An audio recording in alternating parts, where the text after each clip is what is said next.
You've tuned into The Mountain Gardener with your host, Ken Lane. Gardening, it can be challenging, but with these simple insider tips, you'll reap huge rewards. Now, let's tune into today's Mountain Gardener with Ken and Lisa.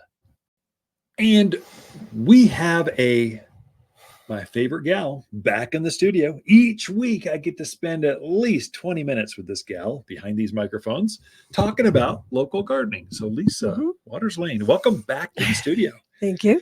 And so you've been super busy. The garden center is like, folks, we decided to completely remodel the entire store. So it's like everything is in disruption.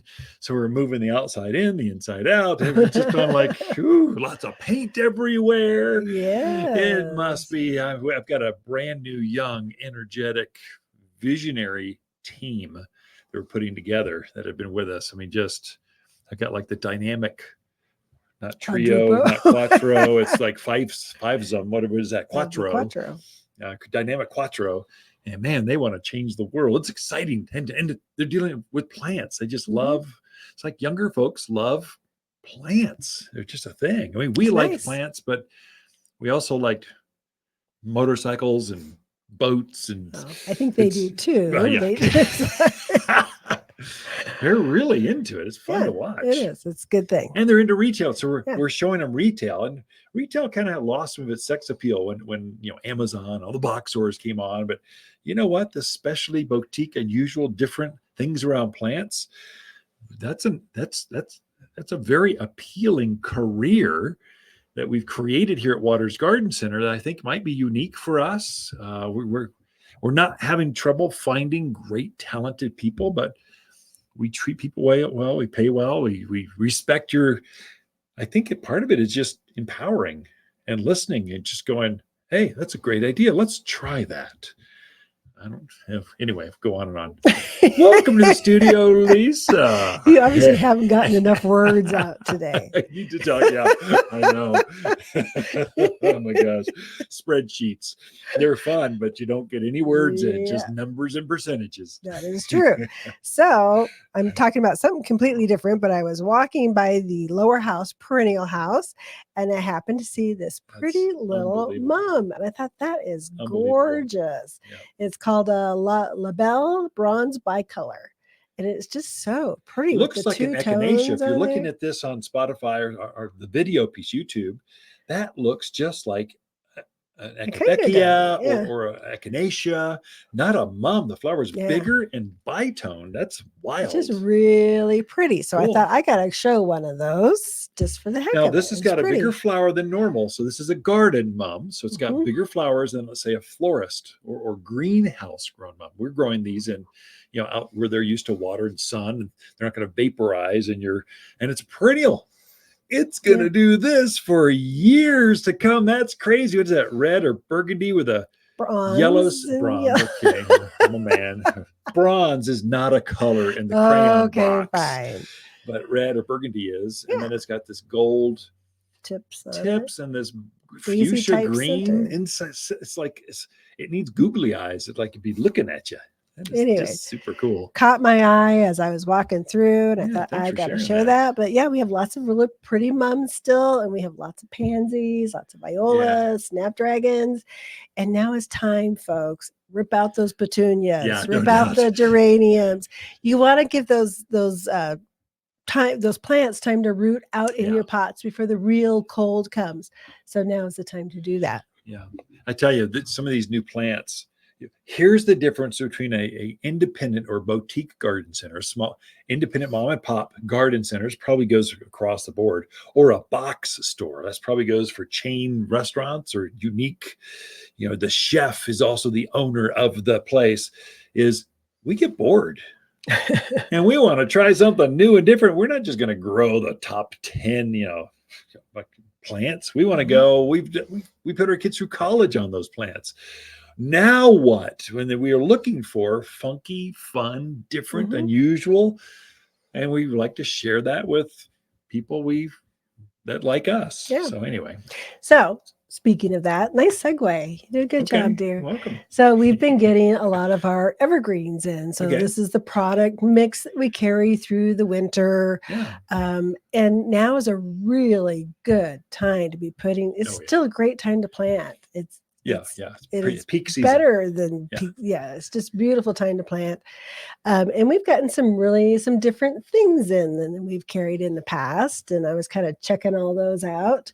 And you actually brought one home and planted it at our place. Was the Korean fir. Yeah. So it's a nice little kind of ball fir. Mm-hmm. It looks really pretty. I didn't even know we really had them until I saw you brought one in the front yard. I'm like, what is that?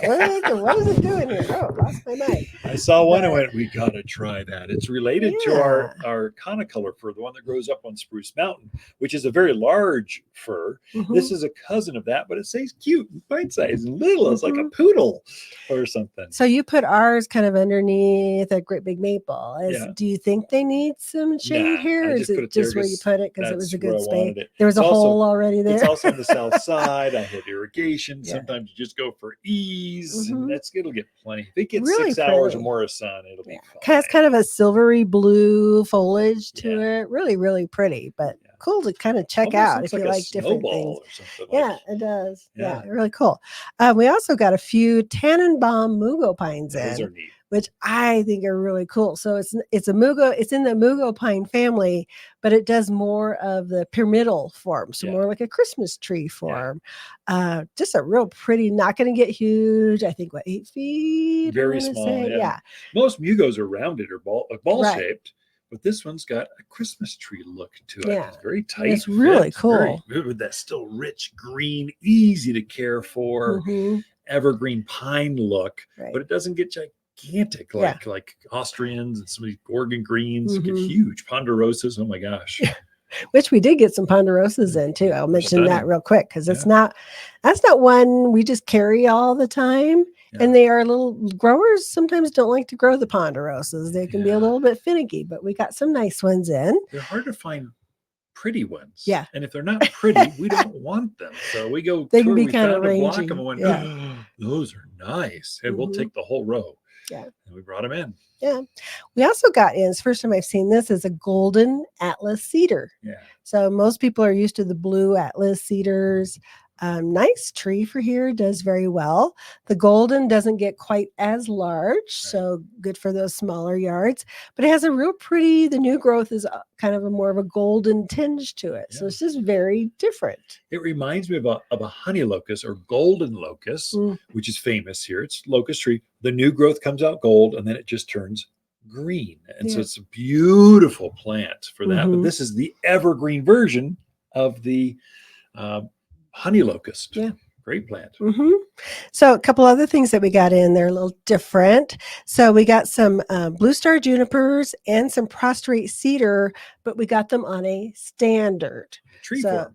So it's actually a little more, they have to graft them on, right, to a tree form. So they're just great in containers. They would look really cool in containers on your patio. And it's just something different that not everybody's going to have in their yard.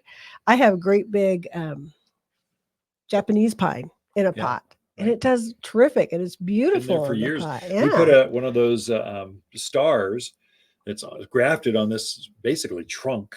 So it's Dr. Seuss looking, not really, but it looks like a mini tree. We put it on the back side of the pond. And so I didn't want a ground covery thing. I didn't want something big. So this is perfect. It was a small thing that's taller. There's a way to design with those, but they're very unusual because you'll be one of the only people that has that particular tree because it's different. It's not natural. It's man-made. So really cool. So we also got in a new shipment of Austrian pines in, Deodar cedars.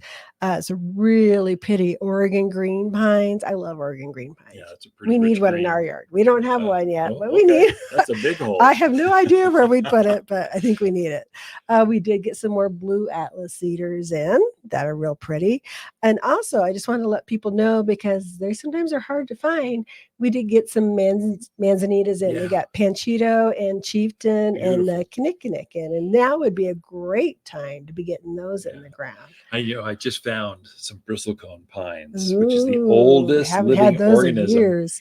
I found some up in Oregon. A friend of mine's growing them. Wow. And I went, ooh, save me 20 of those. I want those next spring. They're not here now. We'll bring them in next spring. But bristlecones are a great drought hardy native kind of pine and tree. We have not been able here. to find those in a long time. Well, I wish we'd keep going. Prescott Blaze maple is the fastest local tree with brilliant red foliage. Prescott Blaze maples grow 3 feet each year. That's fast. Prescott Blaze maples are perfect for patios or any place a shade tree is needed. We have a limited number of huge, instant Prescott Blaze maples. The maples are brighter in Prescott at Waters Garden Center. Or shop online at top10trees.com. For a more fruitful garden, increase success in the landscape that just feels better, then tune in daily to the Mountain Gardener podcast. Subscribe through your favorite podcast streamer or visit watersgardencenter.com. Better yet, visit me directly right here at Waters Garden Center. Thanks for tuning in.